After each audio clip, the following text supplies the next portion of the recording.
Bom dia! Na aula de hoje nós vamos estudar os mecanismos de coesão textual. E para ilustrar nossa aula, vamos ler um trecho de um dos meus livros favoritos, As Cidades Invisíveis, de Ítalo Calvino.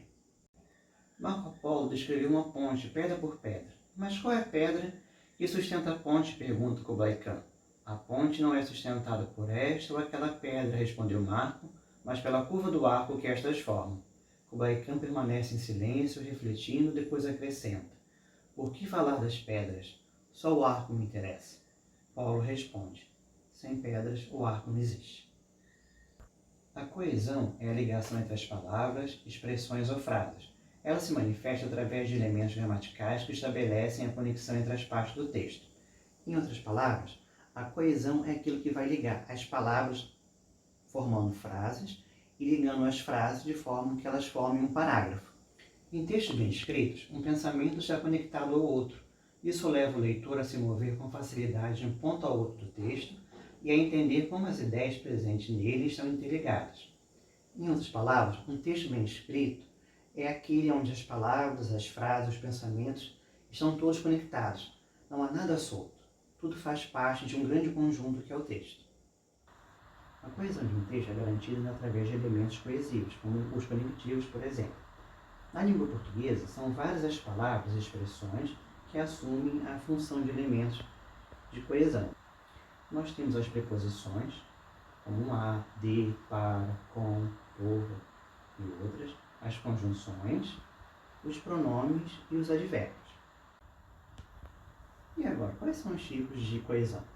Nós temos basicamente dois, a coesão referencial e a coesão sequencial. Vamos a elas. A coesão referencial é quando um termo ou expressão substitui outro pertencente ao texto. Esse tipo de coesão ocorre quando os elementos coesivos retomam ou anunciam palavras, frases e sequências que exprimem fatos ou conceitos. E a coesão sequencial ocorre por meio dos componentes do texto e estabelece relações semânticas entre orações, períodos ou parágrafos à medida que o texto progride. Na aula de hoje, nós vamos nos concentrar na coesão referencial. E na aula seguinte, vamos trabalhar a coesão sequencial. Nós temos 4 mecanismos de coesão referencial.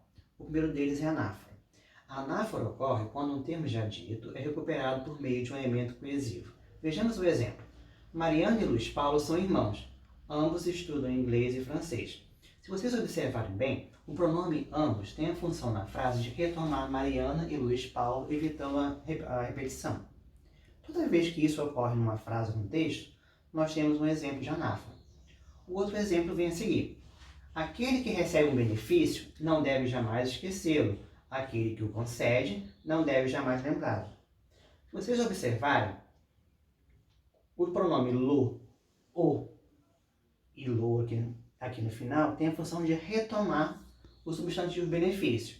Aquele que recebe um benefício não deve jamais esquecê-lo. Esquecer o quê? O benefício. Aquele que o concede. Conceder o quê? O benefício. Não deve jamais lembrá-lo. Lembrar-se de quê? O benefício.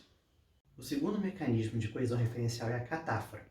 A catáfora ocorre quando um pronome ou expressão faz referência a um termo localizado à frente no texto, antecipando. Ou seja, toda vez que eu antecipo uma informação que vai se desenvolver ou vai aparecer em seguida, é um exemplo de catáfora. Vejamos aqui o primeiro exemplo. Há 3 coisas que nunca voltam atrás. A flecha lançada, a palavra pronunciada e a oportunidade perdida. Observando bem, a expressão 3 coisas está antecipando o que vem a seguir. A flecha lançada, a palavra pronunciada e a oportunidade perdida. Outro exemplo. Minha alegria é esta, saber que tudo está bem. Nesse caso, o pronome esta tem a função de antecipar o motivo da alegria, saber que tudo está bem. O terceiro mecanismo de coesão referencial é a elipse. A elipse ocorre quando algum elemento do texto é retirado, evitando a repetição. Observe o exemplo. Os convidados chegaram atrasados, tinham errado o caminho. Na segunda frase, que é tinha errado o caminho, o sujeito não aparece explícito, mas pelo contexto eu sei que quem errou o caminho foram os convidados.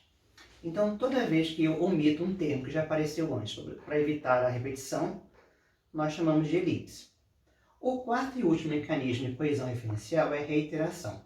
Ela ocorre toda vez que eu ou repito um termo ou expressão, ou eu a substituo por um sinônimo ou por um hiperônimo. Observem agora os exemplos.